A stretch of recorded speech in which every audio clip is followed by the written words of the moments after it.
a lot of this is going to depend on how sustained is President Trump's attention and energy to this problem. And we're going to go back to consideration of where we stand today in this Middle East peace deal, so much touted and vaunted by President Trump himself. He claims the Holy Land is at peace. But what next in the very complex, gritty, granular diplomacy that must happen now? How involved will President Trump be? And is this really a sustainable moment of glory? Well, let's join Gina Abercrombie-Winstanley, former U.S. ambassador, now president of the Middle East Council. Welcome to the Times at One. Donald Trump, no question, is giving himself plenty of plaudits. Are you joining him?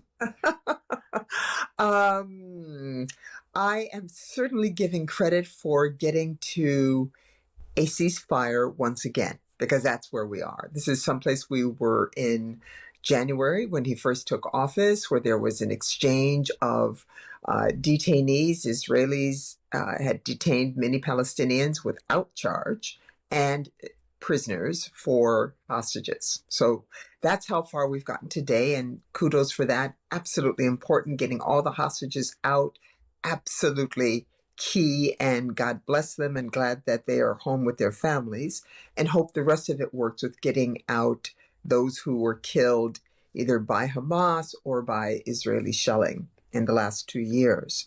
Now, that was the easy part, and now comes the hard part.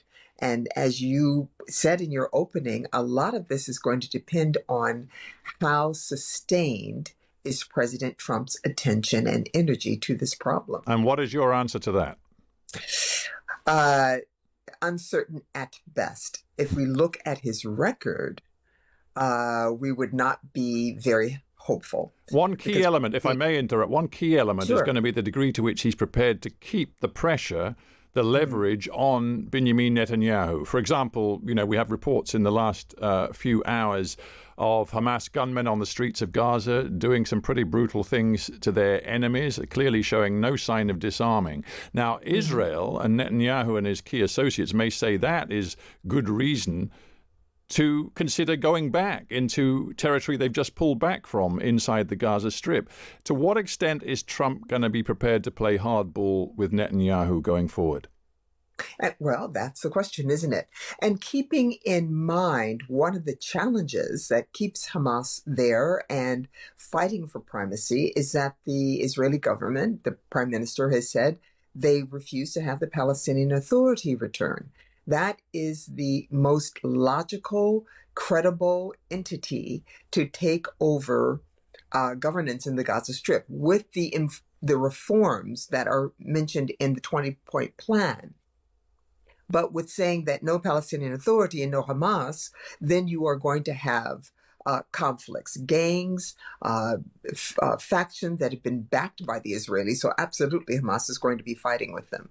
But we have also seen the Minister of Defense tweet yesterday that the IDF should be prepared to go back in to dismantle tunnels. This is something that international forces are supposed to take on, but the Minister of Defense has said that Israel intends to do it. So we already have indications that this ceasefire from some Israeli officials' perspective is only a ceasefire. Yeah, you outline key challenges there, but I want now you to cast your eyes inward to the United States. I mean, so many of Donald Trump's most fervent supporters in the MAGA movement backed him partly because he promised that he would stop America's obsession, preoccupation with, the outside world, with trying to fix everybody else's problems, and that he would absolutely be laser focused on fixing problems at home. And not least, he's got this whole agenda about homeland security and securing the borders, securing the nation.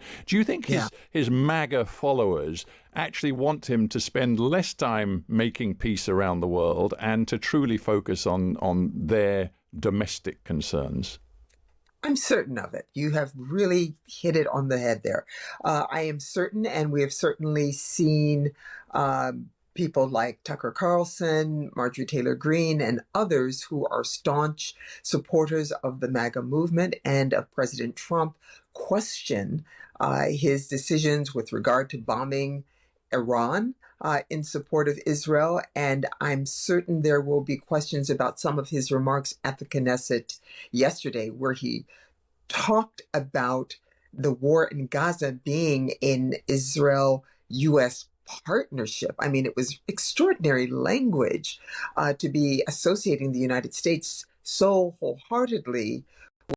So many Americans, a majority at this point, question the support that we are giving the Israeli military and the Israeli government.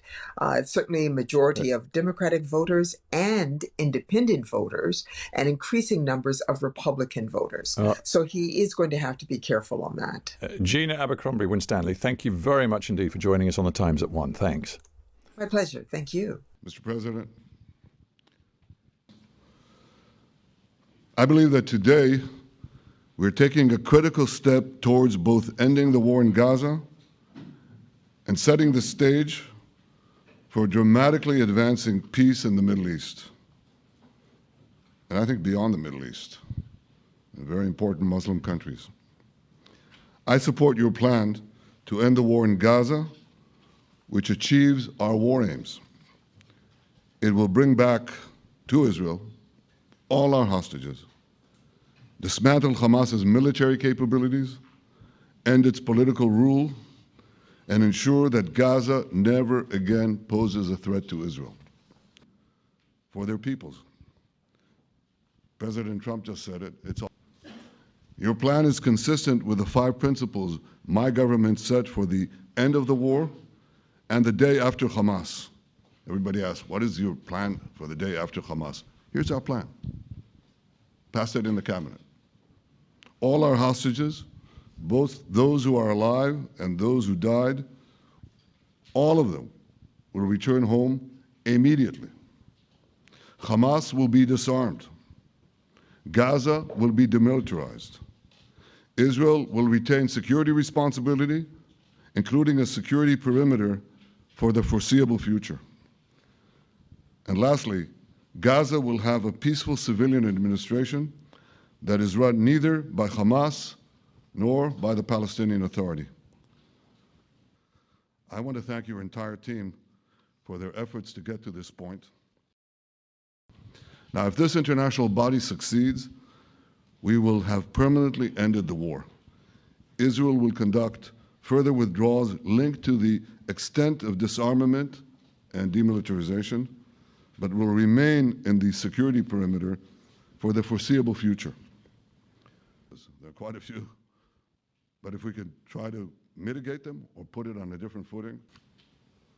But if Hamas rejects your plan, Mr. President, or if they supposedly accept it and then basically do everything to counter it, then Israel will finish the job by itself. This can be done the easy way, or it can be done the hard way, but it will be done. We prefer the easy way, but it has to be done. So I think, as for the Palestinian Authority, I appreciate your firm position that the PA could have no role whatsoever in Gaza without undergoing a radical and genuine transformation. They don't happen again. Since October 7th, Israel's enemies have, but rather than wait for this miraculous transformation, your plan provides a practical and realistic path forward for Gaza in the coming years, in which Gaza will be administered neither by Hamas nor the Palestinian Authority, but by those committed to a genuine peace with Israel. I think this can be not only a new beginning for Gaza, I think it can be a new beginning for the entire region. Under your leadership, we can re-energize, well, I've got to contribute my own, we can re-energize the Abraham Accords. That's what it's called in the original Hebrew, Abraham. Abraham is fine, Abraham, however you want to call it. We will never forget the horrors of October 7th, and we will do whatever is necessary to make sure they don't happen again. Since October 7th, Israel's enemies have learned a hard truth. Those who attack us pay a heavy price. But those who partner with us advance progress and security for their peoples. We would not have achieved this turning point. I said to the Prime Minister of Qatar, Israel was targeting terrorists, wasn't targeting Qatar. And of course, we regretted the loss of the Qatari citizen, wasn't our target.